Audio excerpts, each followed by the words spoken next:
Dealing with an unwanted romantic interest requires a direct, confident, and firm approach. The most straightforward way to address the situation is to tell the person in person or via text if necessary that you do not reciprocate their feelings, using clear and unambiguous language without being mean or explaining your reasons.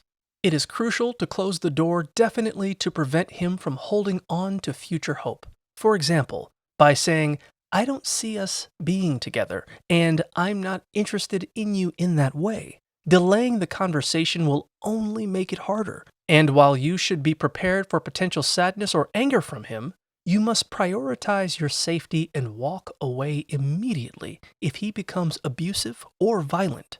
After communicating your disinterest, minimize engagement, both verbally and through body language, like turning your body away or avoiding smiles and lengthy conversations, to consistently reinforce the message that you are not interested.